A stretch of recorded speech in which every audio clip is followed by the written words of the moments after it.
Soprod et la RTI vous présentent en partenariat avec le 179, votre conseiller client de la CIE, 2 minutes pour comprendre.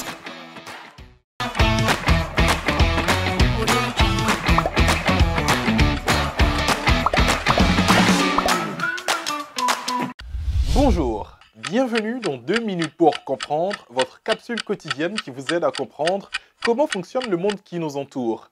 Aujourd'hui, je vais vous parler des énergies renouvelables. Une énergie est dite renouvelable lorsqu'elle provient de sources que la nature renouvelle en permanence, par opposition à une énergie non renouvelable dont les stocks s'épuisent. Les énergies renouvelables proviennent de deux grandes sources naturelles. Le soleil, à l'origine du cycle de l'eau, des marées, du vent et de la croissance des végétaux, et la terre qui dégage de la chaleur. Surnommées énergie propre ou énergie verte, leur exploitation engendre très peu de déchets et d'émissions polluantes et ainsi aide à lutter contre l'effet de serre et le réchauffement climatique. Mais leur pouvoir énergétique est beaucoup plus faible que celui des énergies non renouvelables. Vous avez par exemple les nuages.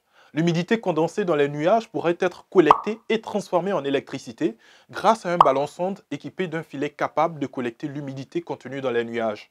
Les éoliennes, il s'agit d'un dispositif composé de palmes dont la motricité causée par la force du vent génère de l'électricité. Les cellules photovoltaïques, dans ce cas d'espèce, la lumière du soleil est captée et transformée en électricité grâce à des panneaux composés de cellules essentiellement constituées de silicium.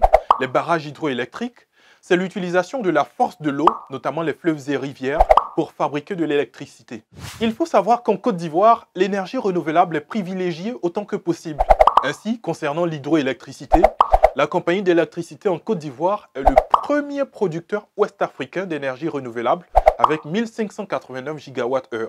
Vous avez également des énergies renouvelables provenant des matières organiques, la biomasse, de la marée motrice, le courant marin et de la géothermie, la chaleur terrestre. La prochaine étape pourrait être le magma pour les pays volcaniques. Il s'agit d'une énergie qui représente un potentiel formidable et inépuisable, bien plus concentré que la simple géothermie. Et bien voilà, vous savez tout ou presque tout sur les énergies renouvelables. Je vous donne rendez-vous la semaine prochaine à la même heure pour de nouveaux numéros de 2 minutes pour comprendre. Soprod et la RTI, en partenariat avec le 179, votre conseiller clientèle de la CIE, vous ont présenté 2 minutes pour comprendre.